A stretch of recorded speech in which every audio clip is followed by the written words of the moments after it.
Hi hello నమస్తే everyone welcome to our channel అండి. ఇవాళ ఈ వీడియోలోని లెఫ్ట్ ఓవర్ ఫ్యాబ్రిక్స్తోని ప్యారెట్స్ని ఎలా చేసుకోవచ్చో, ప్యారెట్స్ అనుకోండి, బర్డ్స్ అనుకోండి, ఎలా డిజైన్ చేసుకోవచ్చో చూద్దాము. హోమ్ డెకోర్ అనమాట, వాల్ హ్యాంగింగ్ ఐడియాస్. ఒక్కొక్కసారి మనం ప్రాజెక్ట్ స్టిచ్ చేయగా ఇలాంటి ఫ్యాబ్రిక్స్ మిగిలిపోతుంటాయి. మంచి ఫ్యాబ్రిక్స్ ఉంటాయంటే ఒక్కోసారి పట్టు ఫ్యాబ్రిక్స్ ఉంటాయి, అవి పడేయబుద్ధి అయ్యేదనమాట. కొంచెం ఎక్కువే మిగులుతుంటాయి కదా, అప్పుడు ఇలాంటివి మనం ఇలా ఎఫెక్టివ్గా యూస్ చేసేయచ్చు. పట్టు ఫ్యాబ్రిక్స్ అనే కాదు, మంచి జార్జెట్ ఫ్యాబ్రిక్స్ అని ఇలాగా ఏదో ఒక ప్రాజెక్ట్స్కి పనికొస్తాయండి. ముందు నేను ఇలాగా పేపర్ మీద టెంప్లెట్ ఎలా వేయాలని చూపిస్తాను. పేపర్ టెంప్లెట్ చూపించడం వల్ల మనకు ఐడియా వచ్చేస్తుంది అనమాట. చాలా సింపుల్ టెంప్లెట్ అండి, సింపుల్ ప్రాజెక్ట్ అనమాట. అంతే. ఇది body part, body or tail part, ఇదేమో హెడ్ పార్ట్. సేమ్ ఇలాగే కట్ చేస్తాను ఫ్యాబ్రిక్స్ మీద కూడా. కాకపోతే కట్ చేసే ముందు నాకు ఇలాగ జాయిన్ చేస్తానండి ఫ్యాబ్రిక్స్, ఎందుకంటే బర్డ్స్ అనేవి కాస్త బిగ్ సైజే చేద్దాం అనుకుంటున్నాను. అందుకనే లెంత్ సరిపోదు కదా, ఇక్కడ అవసరమైన దగ్గర కట్ చేసి జాయిన్ చేస్తాను అనమాట లెంత్ పెంచడానికి. ఫస్ట్ బర్డ్ స్టిచ్ చేస్తున్నప్పుడు మిషన్ కాస్త ట్రబుల్ ఇచ్చిందండి. హాఫ్ అన్ అవర్లో అయిపోవాల్సిన ప్రాజెక్ట్ 3 hours పట్టింది. అంటే మధ్యలో కాస్త బ్రేక్ ఇచ్చాను, చిరాకు వచ్చి. తర్వాత మిషన్ మళ్ళీ సెట్ చేసి స్టార్ట్ చేశాను అనమాట. నేనైతే ఇక్కడ ప్యారెట్స్ బర్డ్స్ అనుకోండి చూపిస్తున్నాను. స్క్రంచెస్ అయినా చేసుకోవచ్చు ఇలాంటి ఫ్యాబ్రిక్స్తోని. స్క్రంచెస్ కూడా బాగుంటాయి, మ్యాచింగ్ డ్రెస్సెస్కి మ్యాచింగ్ లాగా అనమాట. లేదంటే పిల్లల ఫ్రాక్స్కైనా మ్యాచింగ్ లాగా, లేదంటే బౌ లాగైనా స్టిచ్ చేసుకోవచ్చు అండి. అది పిల్లలకు కూడా ఇంకా చాలా బాగుంటాయి. బౌ మోడల్ అయితే వాళ్ళకి హెయిర్ డెకార్ కింద, హెయిర్ యాక్సెసరీస్ కింద చాలా బాగుంటాయి పిల్లలకి. కొన్ని ప్రోడక్ట్స్ మన ఇంటికి కావాల్సినవి కాస్ట్ ఇచ్చి కొంటూ ఉంటాం, కొన్ని మాత్రం ఆర్టిస్టిక్గా ఆలోచించడం నాకు ఇష్టం అండి. ఇలాగా మన చేత్తో మనం చేసామంటే సాటిస్ఫాక్షన్ కదా. అలాగే మన ఇంటికి ఏంటి కావాలో మనకే తెలుస్తుంది కాబట్టి కాస్ట్ అనేది ఇలాంటి విషయాల్లో పక్కన పెట్టాలి. ప్రతి ఒక్కరిలోని మంచి మంచి టాలెంట్స్ ఉంటాయండి. అది ఎప్పుడు బయటకు వస్తుందంటే మన మీద మనం వర్క్ చేసినప్పుడే బయటకు వస్తాయి అన్నమాట. చిన్నదైనా సరే కానీ అది ఒక ఆనందాన్ని ఇస్తుంది కదా మనకి, మన చేత్తో చేసాము అంటే. ఇక్కడ 2 birds కాబట్టి 2 folds చేశానండి, అంటే 4 layers అనమాట. ఎట్ ఏ టైం కట్ చేస్తున్నాను ఇలాగా. నేను ఇక్కడ 3 layers కింద తీసుకుంటున్నాను నా దగ్గర ఉన్న ఫ్యాబ్రిక్స్ని బట్టి. 4 or 5 layers కింద కూడా మనం తీసుకోవచ్చు ఫ్యాబ్రిక్స్ ఉంటే, కాస్త సెట్ అయ్యే ఫ్యాబ్రిక్స్ అనమాట. సో బాడీ పార్ట్ ఇలా కట్ చేయాలి. ఇంకొక 2 layers కట్ చేస్తానండి. హెడ్ పార్ట్ కూడా కట్ చేసేస్తాను పేపర్ మీద టెంప్లెట్ చూపించినట్టు. మిగతా 2 layers ఇలా సెట్ అయ్యే ఫ్యాబ్రిక్స్ తీసుకున్నానండి. ఇవి కూడా సరిపోకపోతే లెంత్ పెంచడానికి ఇలా జాయిన్ చేస్తున్నాను అనమాట. మిగతా 2 layers కూడా కాస్త డిఫరెన్స్తో కట్ చేయాలండి, అంటే కాస్త చిన్నగా కట్ చేయాలి. ఒక 2 or 3 inches మనకి డిఫరెన్స్తో కట్ చేయాలి. సేమ్ అదే షేప్లోని, టెయిల్ ఆర్ బాడీ షేప్లోని. ఇదే ప్రాజెక్ట్ మనం హ్యాండ్ స్టిచెస్తో కూడా చేసుకోవచ్చు అండి. నీడిల్ అండ్ థ్రెడ్ యూస్ చేసి కూడా చేసుకోవచ్చు. కాకపోతే కాస్త టైం పడుతుంది అనమాట. ఇదైతే తొందరగా అయిపోతుందని చెప్పి ఇలాగ మిషన్ మీద చేస్తున్నాను, ఐడియా కోసం చెప్తున్నానండి. లేదు అంటే గ్లూ గన్ ఉంటే గ్లూ గన్తో కూడా మనం ఈ ప్రాజెక్ట్స్ చేయొచ్చు.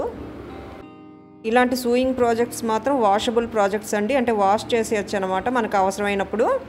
ఎంత మనం వాల్కి హ్యాంగ్ చేసినా సరే ఒక్కొక్కసారి డస్ట్ పడుతూ ఉంటాయి కదండి, అప్పుడు వాషింగ్ మిషన్లో అయినా వేసేయచ్చు, ఈజీగా క్లీన్ అయిపోతాయి అన్నమాట.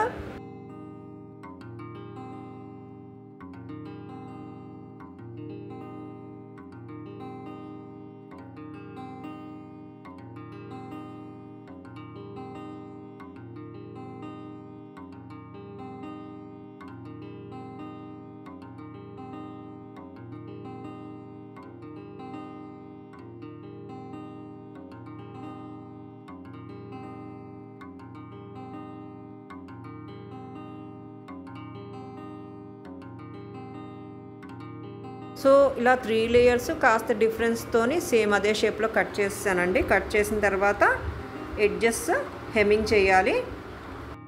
హ్యాండ్ స్టిచెస్ ఇస్తే మాత్రం బ్లాంకెట్ స్టిచెస్ ఇవ్వాలండి హెమ్మింగ్కి.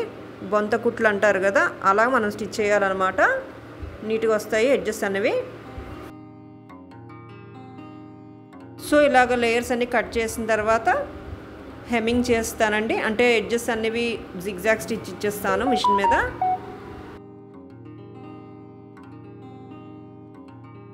ఇవన్నీ బిగినర్స్ ప్రాజెక్ట్ అండి. బిగినింగ్ ఎవరైతే స్టిచ్చింగ్ నేర్చుకుంటున్నారో, లేదంటే ఏదైనా ప్రాజెక్ట్ చేయాలని స్టార్ట్ చేస్తున్నారో, ఇలాంటి చిన్న చిన్న ప్రాజెక్ట్స్ చేస్తే మాత్రం భలే అనిపిస్తుంది. ఇలాంటి ప్రాజెక్ట్స్లో మిస్టేక్ వచ్చినా స్టార్టింగ్ పెద్ద బాధపడక్కర్లేదు. అలాగే చేయగా వస్తాయన్నమాట స్టిచ్ చేయగా. మొదట చెప్పినట్టుగా ఫస్ట్ బర్డ్ స్టిచ్ చేస్తున్నప్పుడు మాత్రం మిషన్ ట్రబుల్ ఇచ్చిందండి. జిగ్జాగ్ స్టిచ్ సరిగా పడలేదు, అంటే నాదే ఫాల్ట్ ఉంది. నేను థ్రెడ్డింగ్ సరిగ్గా చేయలేదు, నేను చూసుకోలేదన్నమాట. మిషన్ అలా రన్ చేశాను కాబట్టి కాస్త చిరాకు వచ్చి గ్యాప్ ఇచ్చాను మధ్యలోని. మళ్ళీ స్టార్ట్ చేశాను సెట్ చేసి. ఇప్పుడు ఇలా 3 లేయర్స్ అసెంబుల్ చేసి స్టిచ్ చేస్తున్నానండి. రైట్ సైడ్ ఫేసింగ్ మన సైడ్ ఉండాలన్నమాట 3 లేయర్స్ను.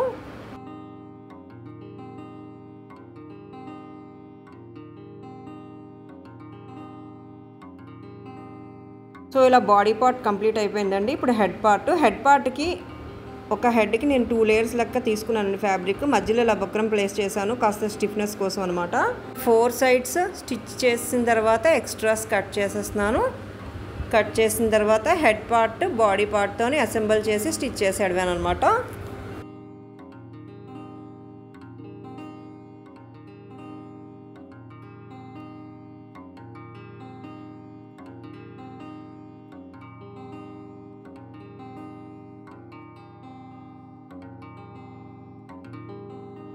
ఇలా రైట్ ఆన్ రైట్ ప్లేస్ చేసి head part tail part attach చేసేయడమే.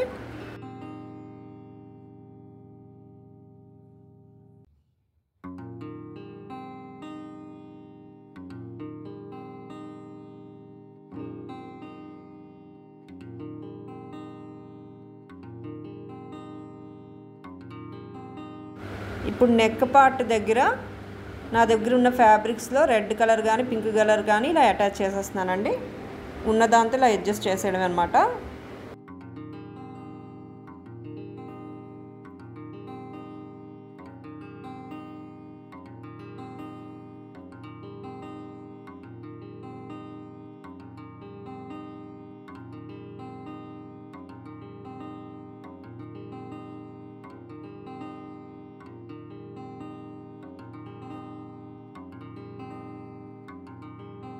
అయిపోయిన తర్వాత హెడ్ పార్ట్ ఇలా కర్వ్ లాగా స్టిచ్ చేసేయడమే.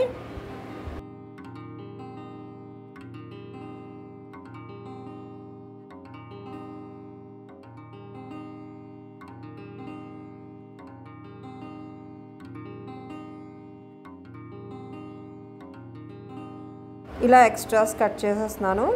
చేసేసి జిగ్జాగ్ ఇచ్చేస్తున్నానండి కాస్త ఫినిషింగ్ బాగుంటుందని. అలాగే ఇటు సైడ్ కూడా చిన్న కర్వ్లా ఇచ్చానండి.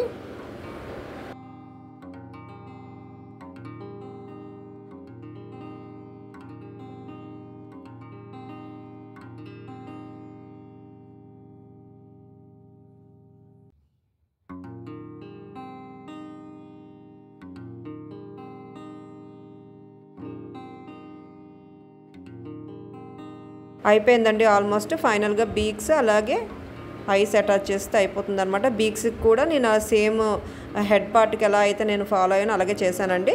2 లేయర్స్ మధ్యలో బుక్రం ప్లేస్ చేసి స్టిఫ్నెస్ కోసం బీక్స్ స్టిచ్ చేశాను అనమాట. అటాచ్ చేస్తాను.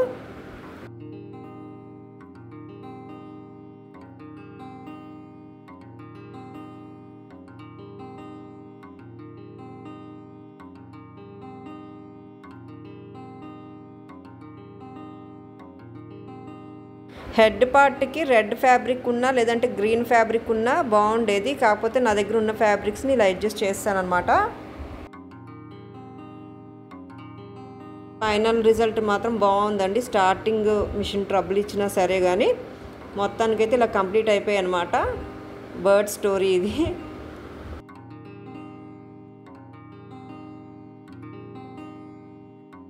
సో ఇలా వాల్ హ్యాంగింగ్స్ కింద కానీ హోమ్ డెకార్స్ కింద కానీ చాలా బాగుంటాయండి. Best out of waste ideas అనమాట.